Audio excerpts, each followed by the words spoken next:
ये फिजिक्स का episode number 11 है और हम लोग देख रहे थे दूसरा नंबर चैप्टर जिसका नाम था electrostatic potential and capacitance. Electrostatic potential and capacitance, इसमें हम लोग जो है इलेक्ट्रोस्टैटिक पोटेंशियल को कंप्लीट कर चुके हैं।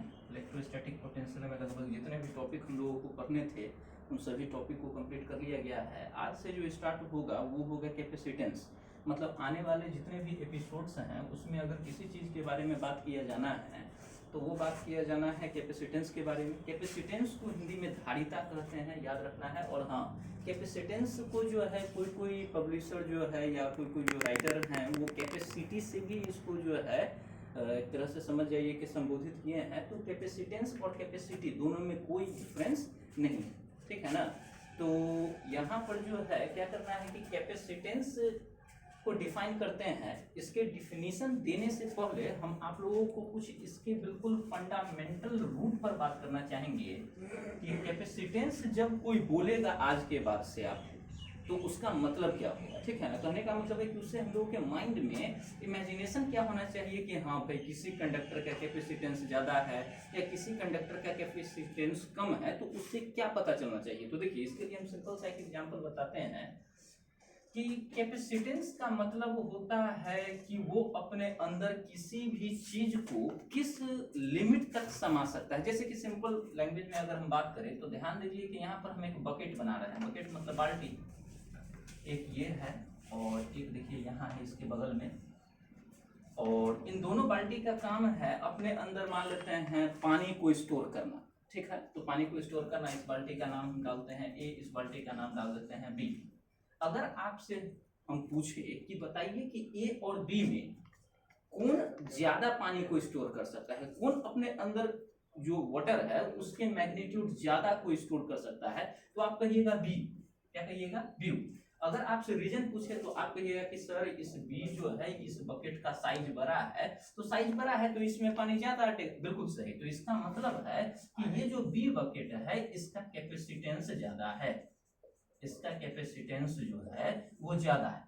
किसके कंपैरिजन में? ए के कंपैरिजन में। बी का जो है बकेट बी का कैपेसिटेंस ज्यादा है ए के कंपैरिजन में। रीजन क्योंकि यहाँ जो आपका बकेट बी है इसमें पानी ज्यादा स्टोर हो सकता है। तो ये तो बस कैपेसिटेंस के बारे में था, ठीक है। अब कैपेसिटेंस जो है यहाँ जो चलेगा तो यहाँ तो कोई पानी उनी को लेके कोई बात है नहीं, तो मतलब बिल्कुल सेम है। बस आपको यहाँ जो वाटर पर जो बात चल रहा था उस वाटर को आपको फ्लिप कर देना है इलेक्ट्रिक चार्ज।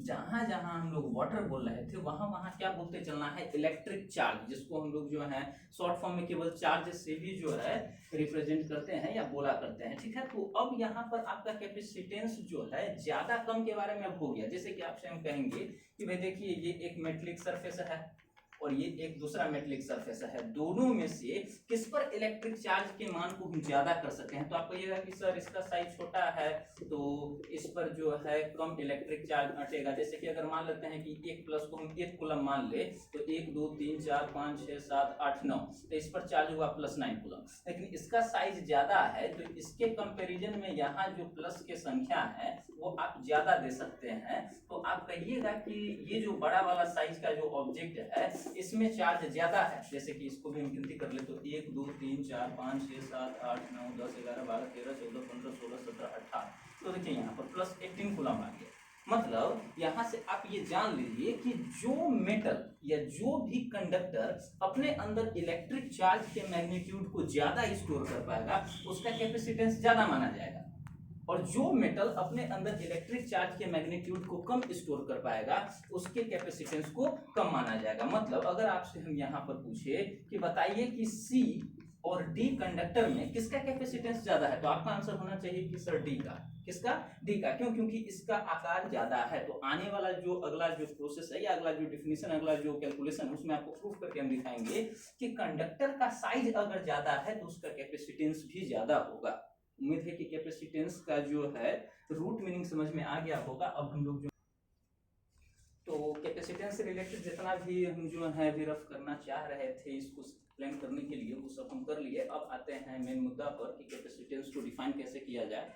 तो देखिए कैपेसिटेंस को डिफाइन करने के लिए फिर से हम एक मैथमेटिकल कैलकुलेशन अलग से करते हैं। हम हमेशा कोशिश करते हैं कि कोई नया चीज को इस तरीके से बताया जाए कि वो पिछले कुछ जाने हुए चीज को कनेक्ट करे, ताकि ऐसा नहीं लगे कि भाई कुछ ज्यादा ही नया जान गए। ठीक है, तो देखिए यहाँ पर हम लोगों को पता है कि इलेक्ट्रिक पोटेंशियल V बराबर होता है 1/4 पाई एप्सिलॉन नॉट इंटू में Q by are square.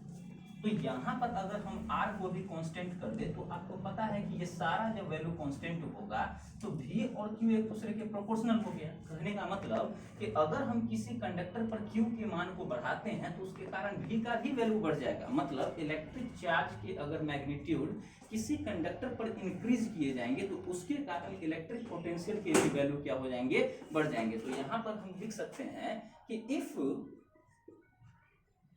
Q charge present on any object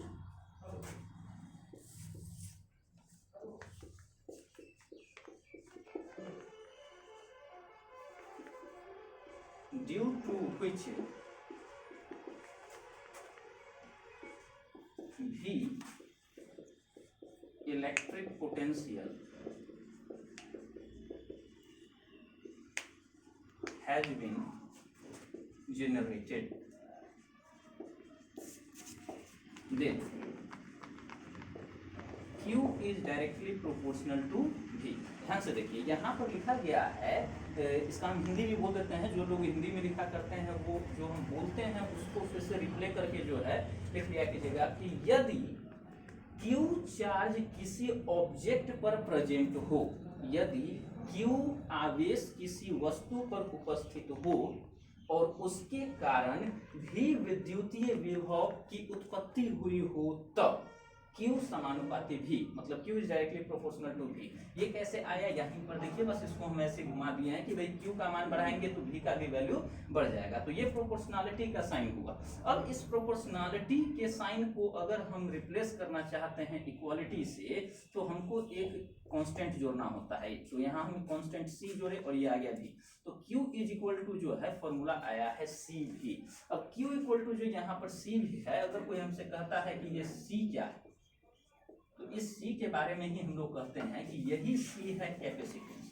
मतलब ये C जो आपका इलेक्ट्रिक जो आपका यहाँ पर इलेक्ट्रिक चार्ज और इलेक्ट्रिक पोटेंशियल की इक्वल करने के लिए जो यहाँ पर कांस्टेंट इंट्रोड्यूस किया गया है उसी को कहा जाता है कैपेसिटेंस। ठीक है, अब कैपेसिटेंस का यहाँ से आप फॉर्मूला निकाल के ला सकते हैं कि कैपेसिटेंस क्या होता है। बड़ा सिंपल है, बस इसका थोड़ा सा रीअरेंजमेंट करना है। तो देखिए Q इक्वल टू अगर C भी है तो C इक्वल टू क्या होगा, तो C के अगर इक्वलिटी में हम बात करें तो ये होगा Q by V।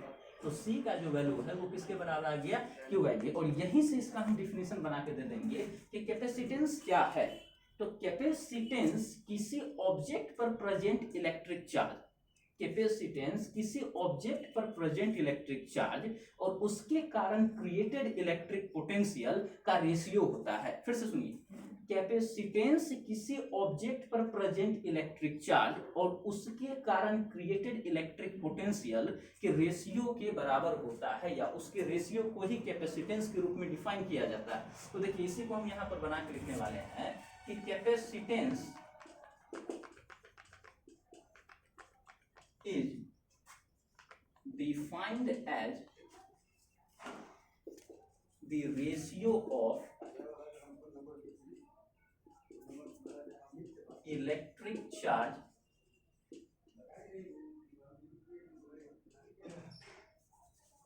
and the electric potential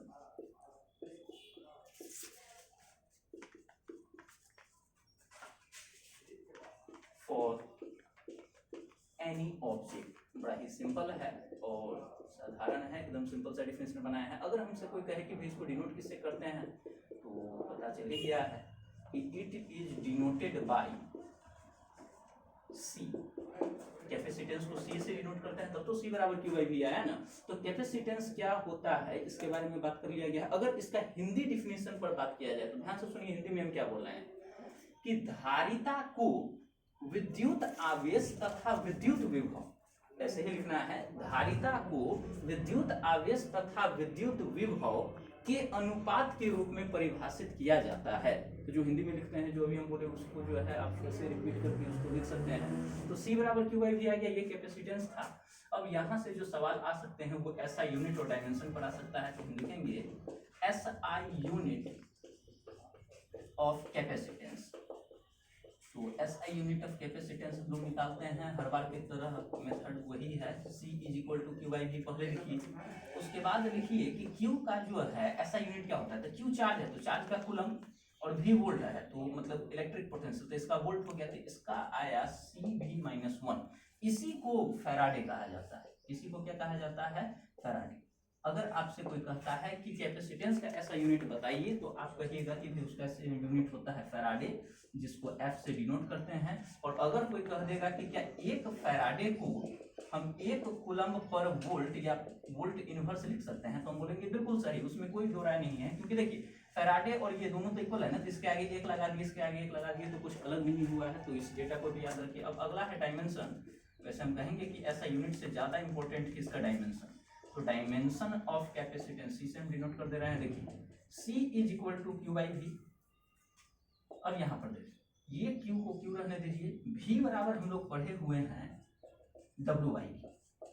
अब W बाई Q अगर V का हम फॉर्मूला लिखे तो W, अब बाई जो Q है उसको अगर हम घुमा के ऊपर ले जाए तो Q यहाँ आ जाएगा और Q इंटू Q हो जाएगा Q स्क्वायर। अब Q का हम लोग को डायमेंशन पता है 80 वर्क। तो वर्क का क्या होता है भाई? Force into displacement. तो फोर्स का होता है mLT का पावर -2, डिस्प्लेसमेंट का L, और इसको बस अब कैलकुलेट कर देना है, काम समाप्त। तो देखिए L इंटू L स्क्वायर, ऊपर जाएगा तो L का पावर -2, M को पहले ऊपर भेजिए तो M का पावर 1 था तो -1, L इंटू L स्क्वायर तो ऊपर जाएगा तो L का पावर -2, T का पावर -2 है, इसको ऊपर करेंगे तो T का पावर 2। और हाँ एक बार और देखिए Q को 80 और A स्क्वायर के लिए यहाँ पर ये देना होगा T का पावर -2, ये T स्क्वायर, तो T का पावर हो गया 4 और A जो है A का पावर हो गया 2। तो ये जो निकला है, ये निकला है कैपेसिटेंस का डायमेंशन। हर बार की तरह जो है, जैसे हम कहा करते हैं कि डायमेंशन को रटना नहीं है, बस इसके कैलकुलेशन पर फोकस करना है। तो ये था कैपेसिटेंस। अब अगले एपिसोड में होगा तो देखा जाएगा किसी ऑब्जेक्ट का कैपेसिटेंस कैसे निकाला जाता है।